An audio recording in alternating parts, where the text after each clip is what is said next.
출애굽기 6장 2절에서 5절까지 말씀을 다 함께 봉독하시겠습니다. 하나님이 모세에게 말씀하여 이르시되 나는 야훼이니라.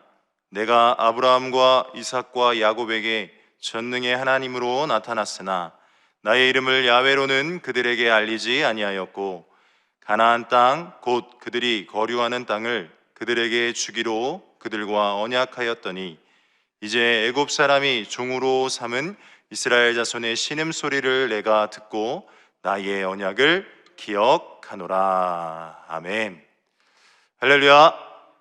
오늘 이 시간 새벽을 깨워 하나님 앞에 나온 여러분들을 환영하고 축복합니다. 하나님께서 오늘 이 시간 하나님을 기쁘시게 한 예배 자리 가운데 인도하신 여러분들에게 큰 은혜를 베풀어 주실 줄 믿습니다.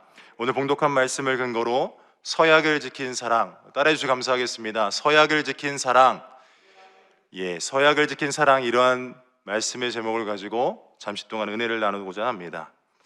오늘의 본문 말씀을 좀 살펴보면요, 하나님께서 모세를 이 떨기나무 불꽃 가운데 부르시고 그 명령에 순종하여 이 아론을 만나서 여러 가지 사건이 있지만 이 바로 앞에 나아갑니다. 그래서 하나님의 뜻을 분명히 전하고 나서 어떠한 일이 발생되냐면 그 결과는 더욱더 고된 노동이 이스라엘 백성들에게 다가오는 거예요. 그래서 모세가 하나님 앞에 기도해요. 주의 이름으로 말한 후부터 바로가 이스라엘 백성을 더 학대합니다. 하나님이 구원을 베풀어 주시옵소서. 그때 우리가 읽진 않았지만 그 바로 앞에 절, 출애굽기 6장 1절에 이렇게 얘기하고 있습니다. 야훼께서 모세에게 이르시되 이제 내가 바로에게 하는 일을 내가 보리라. 강한 손으로 말미암아 바로가 그들을 보내리라. 강한 손으로 말미암아 바로가 그들을 그의 땅에서 쫓아내리라. 근데 아무 근거 없이 하나님께서는 이러한 말씀을 하시지 않잖아요. 그래서 그 근거를 2절로 5절까지의 말씀을 이야기하시면서 다시금 모세에게 그 비전을 재확인시켜 주시고, 하나님께서 왜 모세 너를 불러서 그 바로왕 앞에 서게 하고 이스라엘의 리더자가 되어서 그 애굽에서 탈출시키려 하는지를 다시 한번 말씀하시는데요, 그 근거가 곧 약속, 오늘 본문 말씀에서는 언약이라고 나옵니다. 하나님께서 이스라엘 백성들에게 약속하시는 그 내용을 이루고자 역사하셨노라고 이야기를 해요. 우리가 성경을 살펴보면요, 하나님의 약점이라고 할 수 있는 부분이 있는데 그게 곧 이 말씀인 것 같아요. 하나님은 말씀하신 대로 행하십니다. 믿으십니까? 하나님은 그 말씀을 통해 우리에게 약속하셨고 그 약속을 온전히 이루셔야만 하는 분이에요. 왜냐하면 신실하신 분이시거든요. 이따가 살펴볼 건데 시건치 않으신다라는 표현을 해요. 하나님은요 절대 그냥 하시는 말씀이 없고 그 말씀에는 책임이라고 하는 무게가 그 하나님 자체에게 존재하고 있음을 깨닫는 저와 여러분 되시길 주님의 이름으로 축복합니다. 민족이나 역사적이나 전혀 다른 배경의 어떤 말씀이지만 하나님의 자녀된 우리에게 동일하게 이 약속의 근거가 적용되어져서 하나님이 베풀고자 하시는 참된 축복의 주인공 되어지시기를 주님의 이름으로 축원합니다. 이 약속이라함을 좀 살펴보면요, 다양한 약속이 있지만 첫 번째로 먼저 이야기하면 스스로에게 하는 약속이 있을 거예요. 지키겠다고 하는 어떤 일방적인 약속이고 자신에게도 얘기할 수 있고 누군가를 대상으로 하지만 그와 소통하는 관계가 아닌 그 스스로 하는 약속. 예를 들어 제가 자녀를 키우고 있지 않습니까? 그 자녀가 20살이 되면 무언가를 해줘야겠다 하는 약속, 그 자녀에게 말하지 않아도 저 스스로 약속할 수 있죠. 이러한 약속이 있고, 또 두 번째 약속의 개념은 네가 무엇하면 내가 이것 해줄게 하는 상호 간의 반응에 따른 약속이 있어요. 예를 들어서 순종하면 복 주겠다. 자녀들에게는 이렇게 얘기할 수 있겠죠. 너희들이 이렇게 말을 잘 들으면 아빠가 이렇게 상으로 무언가를 해줄게. 이러한 약속의 개념이 있을 수 있어요. 그런데 오늘 하나님께서 저와 여러분들에게 하는, 다시금 모세에게 상기시키는 이 약속의 개념은 약간 전자에 가까워요. 물론 하나님께서 어떤 조건을 제시하실 수도 있지만 그런 조건에 앞서서 아직 율법이 제정되어지기 전이니까, 하나님께서 십계명을 주시기 전이니까 하나님께서 어찌 보면 첫 번째 말씀드렸던 약속의 개념이에요. 내가 너를 불러서 내가 너를 내 민족 삼을 것이고 내가 이와 같이 가나안 땅에 정착해서 내 백성다운 삶을 살게 할 거야 라고 하는 공포형의 약속의 말씀이 오늘 이 시간에 선포되어진 것입니다. 그러니까 왜 이 말씀을 드리냐면 마치 내가 무언가를 해내야만 하나님이 허락하시는, 신명기 28장의 말씀 보면 순종하면 복이요 불순종하면 저주와 같은 어떤 서로 상호 협의 간의 약속이 아니라 하나님께서 공포하신 거예요. 그러니까 어떠한 조건이 아니라 하나님의 그 약속 가운데 반드시 책임지겠다라는 그 어떤 분명한 목적이 오늘 본문 말씀에 담겨 있음을 믿으시길 주님의 이름으로 축원합니다. 그렇다면 우리가 생각해 보세요. 저도 자녀들하고 약속해 보면 그 약속을 지키기 어렵다 하면요, 처음에 약속도 안 해요. 그런데 하나님께서는 그 약속을 지키시기 어려운 상황이었다면 이 약속을 하셨겠습니까? 아니에요. 마땅히 약속을 지킬 수 있다는 확신 속에 저와 여러분들에게도 동일하게 하나님은 약속하고 계심을 믿으시길 주님의 이름으로 축원합니다. 인간인 우리도 약속은 소중합니다. 약속 지키지 않으면 신뢰가 떨어지고 그 신뢰감을 잃어버리면 서로 간에 어떤 존중의 모습이 나타나지 않죠. 이와 같이 하나님께서 우리에게 약속하셨다는 것은 반드시 지키겠다는 의지가 있음을 깨달으시길 주님의 이름으로 부탁드립니다. 그러면 누가 약속을 이행하는가요? 약속을 이행하시는 분은 누구인지 오늘 본문 말씀에서 한번 살펴보도록 하겠습니다. 첫 번째, 곧 전능의 하나님이십니다. 첫 번째, 전능의 하나님이 약속을 이행하시는 분이에요. 오늘 본문 말씀 2절로 3절에 제가 읽어드리면 하나님이 모세에게 말씀하여 이르시되 나는 야훼이니라. 자신을 공개하시고 내가 아브라함과 이삭과 야곱에게 전능의 하나님으로 나타났으나 나의 이름을 야훼로는 그들에게 알리지 아니하였고, 다시 말하면 하나님으로서 나타나셨지만 전능이라고 얘기하는 전능의 하나님, 곧 엘샤다이라고 얘기하는데 그 전능하시다라는 표현 속에서 불가능이 없음을 이야기하고 계시는 거예요. 우리가 잘 아는 것처럼 하나님께서는 천지를 말씀 한마디로 창조하셨습니다. 믿으십니까? 태초에 하나님이 천지를 창조하셨느니라 빛이 있으라. 그 말씀 한마디에 빛이 생겨났고요, 낯을 어둠을 밤이라, 이렇게 빛을 낯이라 이렇게 나누시고 하나님 말씀 한마디에 이 세상 모든 만물을 창조하신 분이에요. 사실 이게 감이 잘 안 오기 때문에 얼마나 대단한지 잘 모르실 수 있어요. 그런데 성경 곳곳을 살펴보면요, 이 모세가 앞으로 경험할 일이지만 홍해 바다를 가르셨던 분이고요, 너무나 놀라운 일들을 계속해서 행하셨다라는 거죠. 그래서 이러한 부분을 이사야서 5장 7절에는 이사야 선지자를 통해서 이와 같이 이야기하고 있습니다. 나는 빛도 짓고 어둠도 창조하며 나는 평안도 짓고 환난도 창조하나니 나는 야훼라. 이 모든 일들을 행하는 자니라 하였노라. 아멘. 빛도 지으셨고요, 어둠도 창조하셨고요, 평안도, 환난도 창조하시는 분이 하나님 자신이라고 소개를 하고 계십니다. 이와 같이 하나님은요, 전능의 하나님임을 믿으시길 주님의 이름으로 축복합니다. 40년 동안 광야 생활하는 가운데 만나가 멈추지 않았고요, 메추라기를 하룻밤 사이에 보내셔서 고기를 질리게 먹게 하셨습니다. 더불어서 바위에서 물이 솟아나고 요단강을 또 건너게 하시고 수많은 이적과 기적을 행하신 분이 하나님이시고요, 아들 예수님이 이 땅에 오셔서는요, 여러 가지 많은 일들을 행하셨는데 병든 자를 치료하시고 귀신을 쫓아내시는 등등, 이런 찬양도 있잖아요. 예수님이 말씀하시니 물이 변하여 포도주가 됐고요, 바디메오가 눈을 떴고요, 죽은 나사로 살아났습니다. 거친 파도가 잔잔해졌습니다. 우리가 믿는 하나님은 이런 하나님이에요. 불가능을 가능케 하시는, 현실에 놓여져 있는 우리의 수많은 문제들을 단 한순간에 역전시키실 수 있는 하나님, 이 하나님이 우리가 믿는 하나님이요, 또 약속을 이행하시는 하나님임을 믿으시길 주님의 이름으로 축원합니다. 그때 하나님께서 그들에게 이렇게 얘기해요. 본문 말씀 4절에 보면 가나안 땅 곧 그들이 거류하는 땅을 그들에게 주기로 그들과 언약하였더니, 하나님은 스스로 그 이스라엘 백성들과 약속했다라고 이야기를 해요. 언약이라는 것은 구두 약속입니다. 말로 약속하신 것인데, 그렇다면 왜 하나님께서 이스라엘 백성들에게 약속하셨는가? 의문점이 되는데요.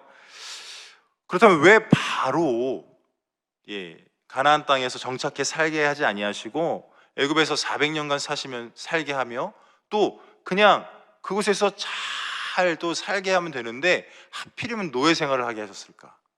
여러 가지 많은 이야기들이 있을 수 있지만 중요한 건 하나님께서는 족장 중심에서 민족 중심으로 생육하고 번성하게 하기 위하여 애굽의 생활을 허락하셨던 겁니다. 왜냐? 가나안 땅에는요 많은 민족이 살고 있었고요, 그 민족들은요 가나안 족속, 헷 족속, 아모리 족속, 브리스 족속, 히위 족속, 여부스 족속 등 강대한 힘을 가지고 있는 족속들이었습니다. 만약에 그 야곱의 후손 그 70인 정도가 만약에 그 가나안 땅에서 정착하려고 했으면, 그곳을 차지하려고 했으면 굉장히 어려운 일이었을 거예요. 그런데 그 70인이 들어가서 어떻게 되죠? 출애굽기 1장 6절로 7절 말씀을 우리 다 함께 봉독하겠습니다. 요셉과 그의 모든 형제와 그 시대의 사람은 다 죽었고 이스라엘 자손은 생육하고 불어나 번성하고 매우 강하여 온 땅에 가득하게 되었더라. 아멘. 그러니까 이 70명이 들어갔는데 나올 때는 몇 명이요? 장정만 60만이래요. 그러니까 어린아이, 노인 다 할 것 없이 약 200만 정도의 그 인구로 불어나요. 약 400년 동안. 여러분, 얼마만큼이나 하나님께서 그곳에서 큰 일을 계획하셨는지 깨닫는 저와 여러분 되시길 주님의 이름으로 축원합니다. 그러니까 하나님께서는 그냥 큰 그림을 그리시고 애굽에 보내셨고, 그 애굽에서 노예 생활 가운데 여러분 생각해 보세요. 거기서 만약에 높은 지위를 가졌고 정착하게 안정된 생활을 했다면 애굽이라는 땅에서 나오고 싶겠어요? 안 나오고 싶겠어요? 안 나오고 싶죠. 노예 가운데 고난, 어려움 겪고 겉으로는 애굽이란 나라에 보호함 받아서 생육하고 번성케 하셨고 또 노예 생활을 하지 않았다면 그곳에서 나오고 싶지 않았을 거예요. 그 우상을 섬기는 그 일이 그냥 만족스러울 거란 말이에요. 그런데 그곳에서 노예 생활을 하면서 그들이 스스로 이따 나오겠지만 신음소리로 하나님께 부르짖어요. 그렇기 때문에 노예 생활 가운데 하나님이 허용하셨음을 깨닫는 저와 여러분 되시길 주님의 이름으로 축원합니다. 그리고 또한 이 약속을 이루시게 약속하신 이유 중에 하나가 연약함 가운데 하나님의 약속이 드러나는데요, 창세기 15장에 다시금 아브라함과 하나님이 재언약을 하시는 그 장면이 나오는데요, 언약의 의미로 수장과 산비둘기와 집비둘기 새끼로 제단을 쌓아서 그런데 이제 중요한 거는 순양은 이게 쫙 쪼개서 이제 번제로 드렸는데 새는 쪼개지 아니었다고 나와요. 그리고 나서 12절에 깊은 잠 중에 흑암과 두려움이 그에게 임하였고, 창세기 15장 13절로 14절에 이와 같이 이야기하고 있습니다. 야훼께서 아브라함에게 이르시되 너는 반드시 알라. 내 자손이 이방에서 객이 되어 그들을 섬기겠고 그들은 400년 동안 내 자손을 괴롭히리니 그들이 섬기는 나라를 내가 징벌할지며 그 후에 내 자손이 큰 재물을 이끌고 나오리라. 아멘. 분명히 하나님을 믿는다 말하지만 그 언약 가운데 비둘기를 쪼개지 않는, 새를 쪼개지 않는 그 하나님과의 약속의 그 당시 그 풍습으로는 그 쪼갠 사이를 지나가야 언약이 성립이 돼요. 그런데 하나님을 전적으로 의지하지 않는 연약함이 드러나거든요. 그런데 그 연약함 가운데도 분명히 약속하시는 거예요. 400년 동안 내 자손을 괴롭히게 된다. 그러나 거기서 끝나는 게 아니라 14절 방금 읽었던 말씀에 그들이 섬기는 나라를 내가 징벌하겠다. 애굽이란 나라를 징벌하겠다고 하나님은 말씀하시는 거죠. 이스라엘 백성들에게 약속하신 그 약속 안에 두 가지 의미가 있는데, 첫 번째는 그들을 생육하고 번성하게 해서 그들을 나오게 하고, 두 번째는 그 애굽이란 나라를 무엇한다고요? 징벌하겠다. 그 당시에 애굽은 어마어마한 강대국입니다. 그런데 그 나라, 그들이 섬기는 그 어떤 우상들, 그 이상의 존재인 자신 하나님을 드러내시겠다고 이야기하는 것입니다. 그렇다면 중요한 건 이러한 노예 생활 가운데에 약속 이행을 요청하는 힘은 무엇이겠습니까? 두 번째, 따라해주셔서 감사하겠습니다. 신음소리, 기도입니다. 여러분, 노예 생활 가운데 그들은 다른 것 안 했어요. 그들은 하나님께 부르짖었습니다. 이 신음소리라는 단어가 쉬운 성경에는 뭐라 얘기하냐면, 제가 읽어드리겠습니다. 본 말씀 5절의 말씀인데요, 나는 이제 이집트 사람들이 노예처럼 다루고 있는 이스라엘 백성들의 울부짖음을 듣고 내 언약을 기억하였다. 여러분, 하나님께서 언약을 까먹으셨을까요? 아닙니다. 그런데 하나님께서는 그 언약을 기억했다라는 표현을 하고 계세요. 무엇을 듣고? 울부짖음을 듣고. 다시 말해, 우리의 기도를 듣고 하나님께서 다시금 그 언약을 기억하셔서 그 언약을 이행하시는 놀라운 일들을 펼쳐나가신다는 걸 깨닫는 저와 여러분 되시길 주님의 이름으로 축원합니다. 그래서 예레미야 33장 2절로 3절에는 이와 같이 말하고 있는데요, 다 함께 봉독하겠습니다. 이를 행하시는 야훼, 그것을 만들며 성취하시는 야훼, 그의 이름을 야훼라 하는 이가 이와 같이 이르시도다. 너는 내게 부르짖으나 내가 내게 응답하겠고 내가 알지 못하는 크고 은밀한 일을 내게 보이리라. 2절에 보니까 일을 행하신다고 이야기하고 있고요, 그것을 만들며 성취하시는 야훼, 그 야훼께서 우리에게 말씀하시는 거예요. 너는 내게 부르짖으라, 내가 내게 응답하겠고. 부르짖을 때 응답하겠다 말씀하시고 내가 알지 못하는 크고 은밀한 일까지 우리에게 보여주겠다라고 이야기하고 계십니다. 다시 말하면 우리의 부르짖음은 하나님께서 약속을 이행하시는 힘임을, 그 약속을 이행할 수 있는 원동력임을 믿으시길 주님의 이름으로 축원합니다. 여러분의 삶 가운데 문제 앞에 더뎌지는 것 같고 무언가 이루어지지 않는 연약함 가운데 있을 때 다시 하나님께 부르짖으세요. 하나님이 저와 여러분들과 하신 약속을 기억하지 못하심이 아니라 부르짖으라는 요청 가운데 내가 응답하겠다고 다시금 약속하시고 새 일을 행하시고 또 방금 말씀드렸던 것처럼 은밀한 일, 비밀한 일을 보이시겠다고 약속하고 계심을 믿으시길 주님의 이름으로 축원합니다.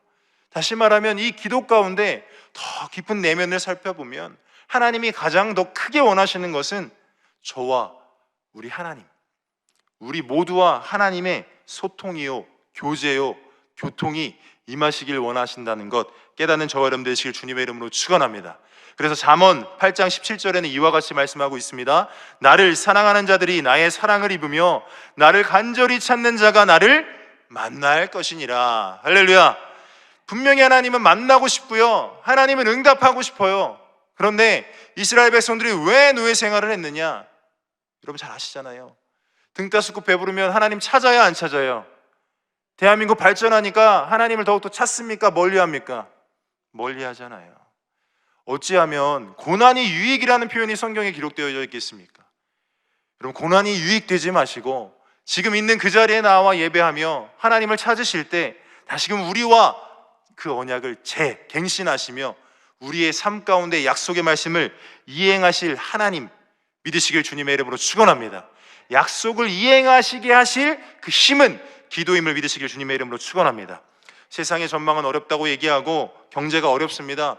대출 금리는요 왜 이렇게 올라요? 참 쉽지 않죠. 답답합니다. 그런데 우리는요 세상의 통치를 받는 존재가 아닙니다. 믿으십니까? 우리는 하나님의 통치를 받는 존재임을 믿으시길 주님의 이름으로 축원합니다. 그 야훼 하나님이 전능의 하나님이에요. 우리는 하나님의 백성이고 자녀요, 상속자로서 이 세상이 감당하지 못할 믿음으로 승리하는 자리에 머무시길 주님의 이름으로 축원합니다.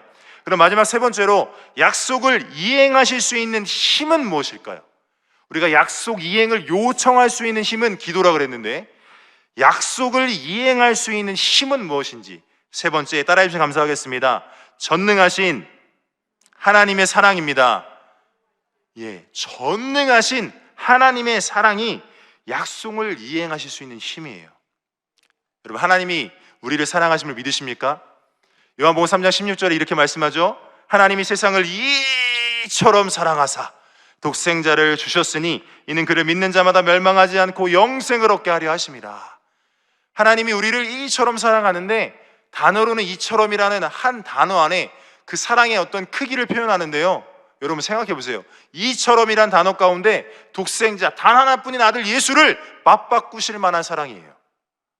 그런데 우리의 어떤 자격이 있어서, 어떤 조건이 출중해서, 여러분이 대단해서요, 저 여러분들이 어떤 다른 믿지 않는 사람과 구별된 삶을 정말 잘 살아내서 하나님 명령 가운데 온전한 순종으로 하나님이 기쁘시게 해서요? 아니에요. 로마서 8장에 보니까 우리가 아직 연약할 때에, 우리가 아직 죄인 되었을 때에, 우리가 아직 원수 되었을 때에 하나님의 사랑을 드러내셨습니다. 로마서 5장 8절 말씀 우리 다 함께 봉독합니다. 우리가 아직 죄인 되었을 때에 그리스도께서 우리를 위하여 죽으심으로 하나님께서 우리에 대한 자기의 사랑을 확증하셨느니라. 아멘. 우리가 아직 죄인이었고, 아직이란 단어 속에 아직 갖추어지지 않았지만 하나님 우리를 사랑하셨습니다. 믿으십니까? 이스라엘 백성도 마찬가지예요. 하나님이 사랑하셨기 때문에 그들을 애굽에서 다시금 건져내시겠다는 거예요. 애굽은 세상을 의미하고 그곳에서 구별하여 나의 백성다운 삶, 나의 자녀다운 삶을 살게 하겠노라고 하나님께서 약속하시는 것입니다. 오늘 말씀의 제목이요, 서약을 지킨 사랑이에요. 서약을 지킨 사랑이라는 책을 지은 로버트슨 맥퀼킨 목사님 자신의 이야기입니다. 오늘 우리 365 큐티 책에 나와 있는 간증인데요, 자신의 아내가 건망증이 심해짐에 따라 검사를 받았고요, 알츠하이머라는 진단을 받아요. 당시에 콜롬비아 인터내셔널 대학교의 총장으로 재임 중이던 맥퀼킨 목사님은 아내를 돌보기 위해 그 총장직을 내려놓았고요, 그런데 그 총장직을 내려놓기로 결단하고 아내만을 돌보기로 결단했던 이유가 다른 것이 아니라 결혼식 날, 병들 때나 건강할 때나 죽음이 둘 사이를 갈라놓을 때까지 사랑하겠다라고 했던 하나님 앞에서의 그 결혼 서약을 기억했기 때문에 그 총장직을 내려놓고 병이 깊어가는 아내를 돌보며 이렇게 이야기했답니다. 그때의 당신도 사랑했지만 지금의 당신도 사랑합니다. 당신은 언제나 나의 당신이기 때문입니다. 여러분, 자신이 한 그 결혼 서약을 끝까지 지켰던 이 맥퀼킨 목사님, 하나님은요 이와는 비교도 안 돼요. 저와 여러분 어떻게 사랑하신다고요? 자신의 사랑하는 외아들 독생자를 아낌없이 내어주기까지 사랑하셨던 그 하나님은 우리에게 다시금 약속하시는 거예요. 민수기 23장 19절입니다. 하나님은 사람이 아니시니 거짓말을 하지 않으시고 인생이 아니시니 후회가 없으시도다. 어찌 그 하신 바를 행하지 아니하시며 하신 말씀을 실행하지 아니하시랴. 발락이라는 사람이 이스라엘 백성들을 저주를 요청하며 발람을 불렀어요. 근데 발람이 하나님의 음성을 듣고 이와 같이 얘기하는 거예요. 하나님은 사람이 아니다. 거짓말하지 않고 인생이 아니시기 때문에 후회하지 않는다. 하나님이 우리에게 약속하신 것은 반드시 실행하시고, 여러분, 서약을 지킨 이 사랑과 비교할 수 없는 독생자 아들 예수 그리스도를 우리에게 주신 그 사랑을 가지고 다시 우리에게 말씀하시는 거예요. 내가 너희와 한 그 약속 내가 이행하겠다. 내가 너희를 사랑하기 때문에 어떠한 조건이 아니라 너희들이 내게 부르짖기만 하면 내가 응답하겠고 크고 은밀한 일을 내게 보여주겠다. 여러분, 믿으시길 주님의 이름으로 축원합니다. 하나님께서는요 오히려 저와 여러분들보다 더 약속을 더 지키고 싶어요. 저와 여러분들을 더 크게 사용하고 싶고, 저와 여러분 통하여서 세상 열방 가운데 믿지 않는 수많은 영혼들을 구원의 자리로 이끌길 원하셔요. 우리 여의도 순복음 분단교회 지금 2023년 표 무엇입니까? 선교에 헌신하는 교회입니다. 다시금 그 일에 하나님께서 약속을 다시 재갱신시키시고 이행하고자 하실 그 놀라운 힘, 그 능력을, 그 사랑을 경험하시는 저와 여러분 되셔서 주님께 잘했다 칭찬받는, 특별히 설 명절 가운데도 하나님이 기쁘시게 하는 자리, 이 예배 자리에 나오셨으니 더욱더 하나님과의 약속을 기억하시면서 부르짖어 응답의 놀라운 축복을 누리시는 저와 여러분 되시기를 주님의 이름으로 축원합니다. 잠시 기도하겠습니다. 사랑의 주님, 감사합니다. 오늘도 말씀을 통하여 은혜 나누게 하시니 감사합니다. 우리를 사랑하셔서 약속하셨고 그 일을 이행하기 위해 야훼를 기억하여 부르짖기를 원하시는 하나님, 말씀의 능력으로 힘을 주시고 사랑하기에 다시금 우리에게 기도를 요청하시는 그 하나님의 그 심정을 깨닫게 도와주셔서 부르짖게 도와주시고 그 약속을 이행하실 때에 그 하나님의 응답이 경험되어져 놀라운 축복으로 다가올 때 그 하나님의 마음 깨닫고 승리하는 복된 인생, 날마다 하나님의 구별하심에 감사하며 그리스도인다운 삶을 살아갈 수 있는 권능을 허락하여 주시옵소서. 하나님, 오늘도 주님의 은혜에 감사하여 귀한 예물 드린 손길 위에 30배, 60배, 100배로 갚아 주시고 구워줄지라도 꾸지 않으며 하나님께서 허락하시는 풍요로움을 누리게 하여 주시옵소서. 우리 구주 예수 그리스도의 이름으로 기도드리옵나이다. 아멘. 하늘에 계신 우리 아버지여, 이름이 거룩히 여김을 받으시오며 나라가 임하시오며 뜻이 하늘에서 이루어진 것 같이 땅에서도 이루어지이다. 오늘 우리에게 일용할 양식을 주시옵고 우리가 우리에게 죄 지은 자를 사하여 준 것 같이 우리 죄를 사하여 주시옵고 우리를 시험에 들게 하지 마시옵고 다만 악에서 구하시옵소서. 나라와 권세와 영광이 아버지께 영원히 있사옵나이다. 아멘. 하나님께 영광의 박수 올려드리겠습니다. 이 시간 기도하는 시간입니다. 나라와 민족을 위해서 여의도 순복음교회와 이용훈 대표 총회장님의 목회 사역을 위해서, 여의도 순복음 분당교회와 황선호 담임 목사님의 목회 사역을 위해서, 성령 충만과 개인 문제 해결을 위해서, 특별히 담임 목사님의 미국 해외 일정 가운데 안전하게 다녀오시고 모든 일정 문제없이 감당하실 수 있도록 기도해 주시길 부탁드리겠습니다. 이 시간에 말씀에 의지하여 우리 또한 주여 삼창하고 통성하여 기도하겠습니다. 주여, 주여, 주여. 사랑과 은혜가 많으신 야훼 하나님 감사합니다. 오늘도 설명절 아버지 연휴가 계속되어지는 가운데 깨어 기도하기 위해, 부르짖기 위하여 이 시간 새벽을 깨어 주님께 나왔습니다. 하나님, 이 중심 끝까지 지키시는 하나님의 약속을 바라보며 우리의 삶 가운데 하나님의 놀라운 축복을 기대하며 이 약속의 중요성, 하나님께서 이루고자 하시는, 이행하고자 하시는 하나님의 놀라운 축복의 주인공 되어줄 수 있도록 주여 역사하여 주시옵소서. 우리에게 약속하시고 이 약속을 이행하고자 우리에게 요청하시는 바는 곧 기도입니다. 울부짖음에 그 이스라엘 백성의 신음소리에 반응하셔 그 언약을 기억하셨던 하나님, 그 약속을 그대로 이행하시며 10가지 재앙 통하여 이스라엘 백성들을